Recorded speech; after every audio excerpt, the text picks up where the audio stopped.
everybody. I am Kid Cadet, and I am joined right now. This is happening. This is Chris Van Vliet, the one and only Deco Drive's Chris Van Vliet. How you doing? I'm doing great. Thanks for hanging out with me today. In front of, should we point out what we're in front of? I mean, we got a plug. Blueprint Pro Wrestling. I'm the ring announcer here. We got a show here tonight at the DS Sportsplex. And by the way, thank you for wanting to interview me, because I'm usually the one holding, the phone. Yeah. No, an actual microphone. Oh, yeah. But usually I'm the one, doing this thing. Right. So it's so strange to be on the other side of this. Who wants to talk to me? I do. Thank you. And I'm sure a lot of other people do as well. And I think this is kind of cool because it's like an interviewer interviewing an interviewer. But one of us is making a living from it, and then the other one's just You are existing. too, right? I'm living. So you're not making a living from it, though? I mean, I'm existing. Yeah. I'm here. So you're killing with you right Give now. Give it to me. All right. I saw that right here, there it is. ladies and gentlemen. So, like you mentioned, you're the ring announcer for Blueprint. Yeah. What got you into wrestling to begin with? Oh, I've been a wrestling fan my entire life.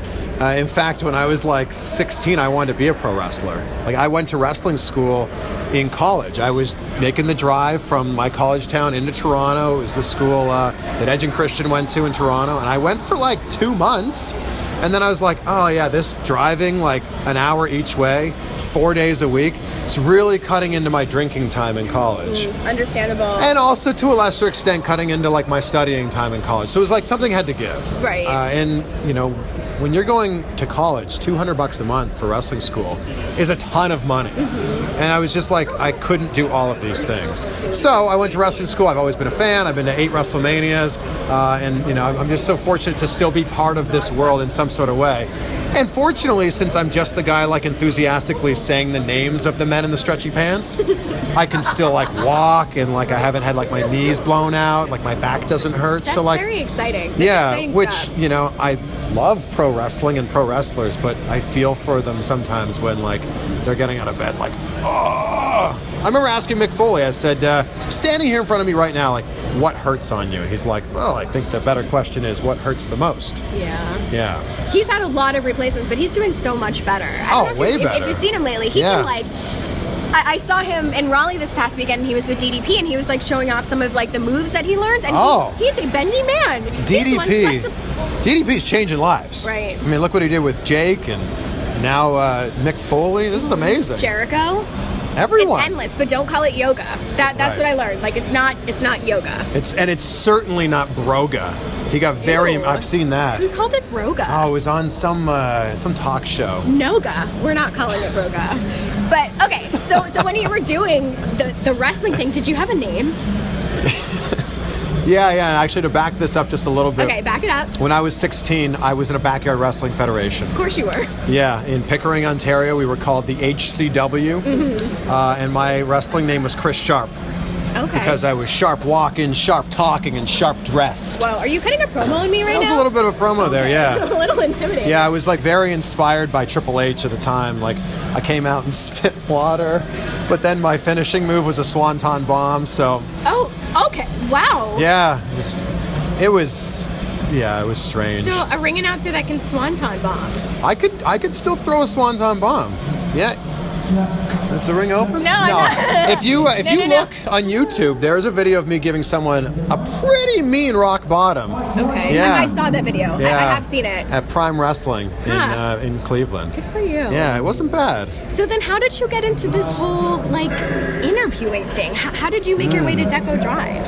I mean, so when I was in my final year of college, I had this epiphany that when we wake up at the end of all this, when college is over, you're gonna have to wake up and go to a job every single day, 9 to 5, Monday to Friday, for the next 40, 50 years of your life. So I had this epiphany that all right, if I'm gonna have to go do that for the rest of my life, I want to at least try to do something I enjoy, or at least something I don't completely hate. I never want to be one of those people that was ugh, Mondays are the worst, I hate them. We see that all the time. You don't want to do a Garfield cosplay, is what you're trying to say. Right, I don't understand, working is half of the time you're awake. You spend more time working than you'll ever spend with your significant other or your family or anything else. And people put so little time and thought into what they do for a living.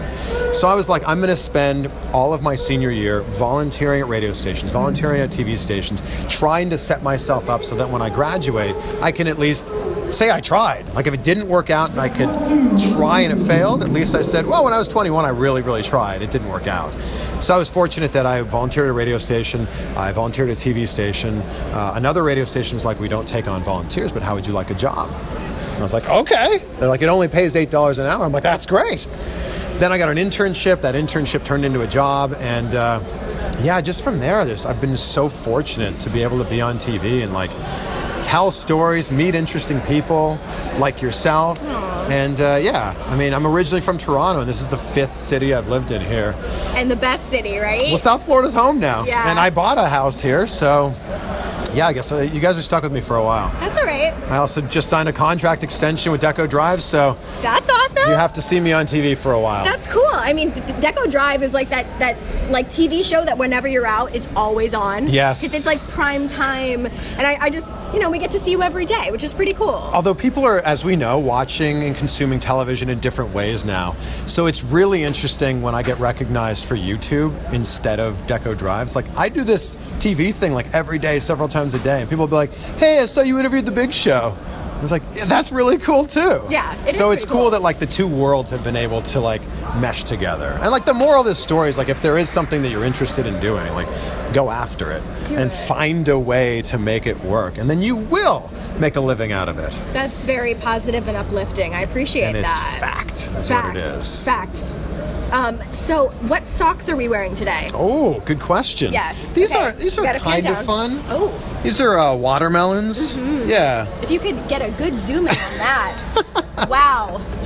Yeah. Those are very sweet. It's literally and yeah, wow, yes. Too sweet. Yeah, they are too sweet. I'm gonna wear a blue suit later when I'm ringing out. So I figured that these would go really well with the blue suit. Yeah, I could see that. Yeah. I could see that. I see the vision.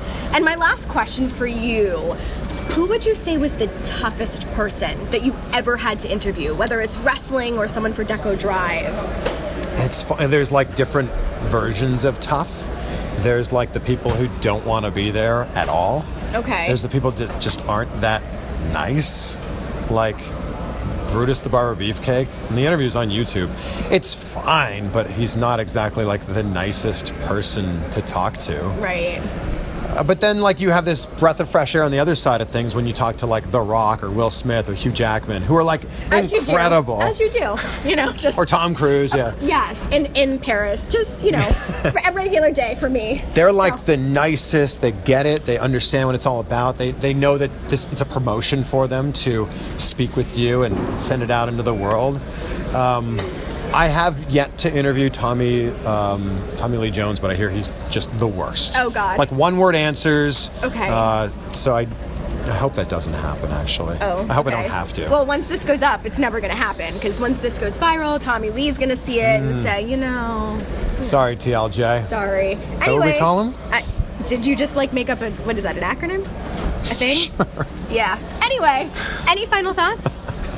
Well, subscribe to Kid Cadet. This is a really interesting thing I've learned from YouTube. People will watch your interview all the way through to the end and then never, hit subscribe. Right. It's the most mind-boggling thing to me. So what do we do? We need to remind people to subscribe. Okay. And I just started doing this recently in my videos. Okay. At the Help end me of the out. video, I just go, hey, you've watched this long. Click the subscribe button. It's right below. And you're well aware that it's there. There it is. And also subscribe to my page, please. Yes, because really nice. what you need is 1 million more followers, because you already have so many. More Give would be me great. some. Yeah, you can have some. Share Yeah. this. I'll just You got them? Yeah. Well, you're like Robin Hood for sharing. YouTube. I appreciate that. Yeah. Cool. Well, this has been a lot of fun, actually. All right, thank you. Cool. This was Thank great. you. Yay. All right. Let's see you. Subscribe down below. Bye. Too sweet. Bye. Should we end on the Sure, all right. Bye.